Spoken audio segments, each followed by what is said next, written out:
สวัสดีครับพี่น้องพ่อยิ่งชัยกับเมียตั้มนะครับผมนี่ก็หายจงรีเทิร์นนะครับพาไปเที่ยวน้ำตกนะครับเนาะไปเบิ่งทางเขาเนาะครับพี่น้องน้ำตกม่านป่าโอ้มีแต่ป่าพี่น้องน้ำทางน้ำตกนี่นะครับ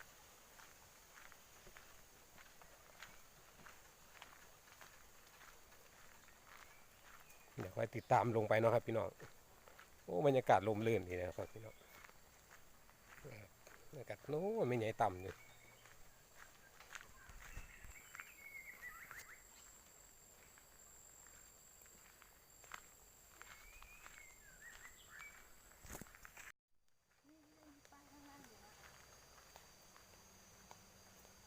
น้ำตกห้วยใหญ่เนาะครับพี่น้องเดี๋ยวค่อยชมลงไปบรรยากาศข้างล่างเนาะครับพี่น้อง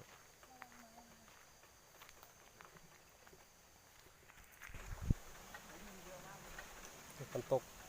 ม่านป่าเนาะครับพี่น้องนี่นะครับบรรยากาศโอ้ในป่าในเขา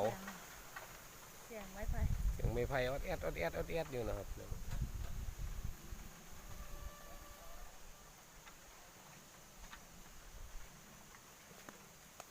ตามไปชมเมื่อข้างในครับพี่น้องว่าบรรยากาศมันจะเป็นแบบไหน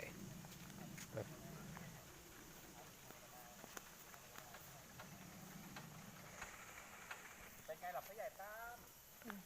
พ่อใหญ่ใจพ่อใหญ่ใจกับไม่ใหญ่ตั้มเออพ่อใหญ่ชายพ่อใหญ่ตั้มเสร็จเลยโอ้ทางไปน้ำตกนี่ว่าเป็นทางไปเก็บเห็ดเนาะครับพี่น้องตรงนี้ไป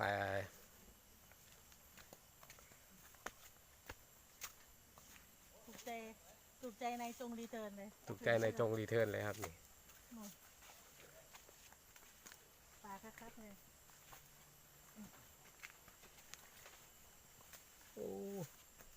ในป่าคักๆนี่น้ำตกนี่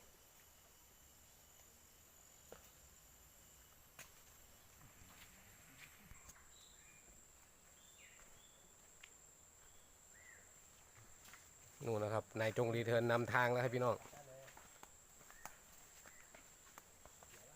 โอ้เฮ้ยนี่คือทางขึ้นน้ำตกจริงเหรอฮะนี่ทางไปน้ำตกด้วยครับพี่น้องโอ้ไฟฟ้าบักหานี่ตั้งเอาน้ำตกที่มันจะทำทางให้มันดีกว่านี้ก็ไม่ได้หรอก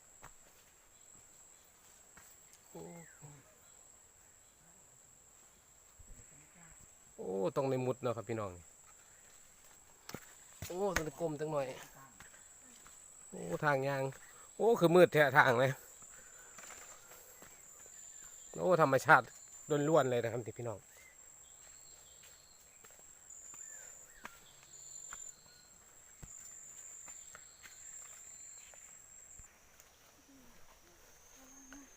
ขึ้นพี่อีกแล้วครับพี่น้องยังบ่ฮอดอยู่พี่น้องนี่ตำไงแหบๆแล้วนี่ผลไม้อะไรขนลุกเลยวะโอ้ต้องใส่น้ำมันไม่ยังไม่ใช่หน้าหนาวมีผลไม้พร้อมครับพี่น้องจักหมากเงียงบุนี่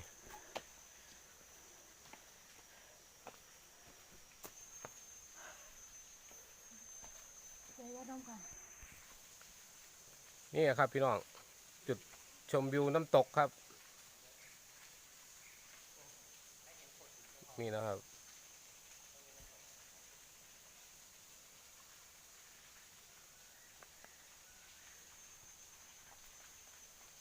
บรรยากาศในป่าลุ่นล้วน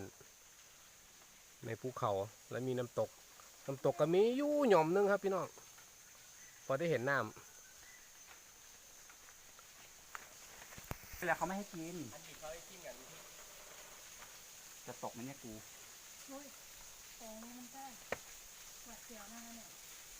เขาต้องไปทำก็ธรรมชาติโอ้ยุงสวยงามแบบธรรมชาติเลยครับนี่มาเกาะไอ้นี่ต้องไปทางนี้ค่ะเพราะทางนี้มันชันค่ะไอ้จงไปเด็กของป่าเขาอย่าหาลากเนี่ย มะเดื่อนะครับพี่น้องนายจงรีเทิร์นจะกินมะเดื่อให้เบิ่งเนาะมะเดื่อ มันมีแมงข้างในเนาะ นี่มีแมงข้างใน ถ้ามีแมงข้างในไม่ต้องกินนะครับ มันกินบ่ได้ ไอ้ที่ใกล้สุกเนี่ยเอาไปจิ้มเหมือนพริกก็ได้ เออ เนาะเกี่ยวๆมันน้ำจิ้มน้ำพริกของแท้ธรรมชาติของแท้เลย เป็นไงครับนายจงมาพ่อน้ำตกแล้ว ก็ ภูมิใจวะ สุดยอดนะครับหิวน้ำเลยครับผม สังเกตน้ำตกก็หิวน้ำเลยครับ เอ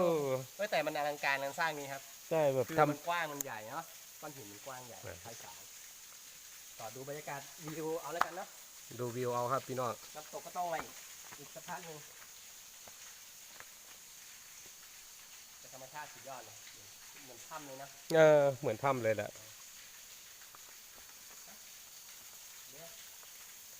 ดูจุดชมวิวต่อครับมันจะใกล้ๆกันเนาะ ครับผมเดี๋ยวพ่อเนี่ยใช้ก็จะขอจบคลิปนะครับพี่น้องนะเดี๋ยวค่อยติดตามคลิปหน้านะครับผมเดี๋ยวค่อยไปติดตามคลิปชมจุดชมวิวนะครับพี่น้องคลิปนี้ก็ขอจบก่อนนะครับพี่น้องเนาะครับผมสวัสดีครับ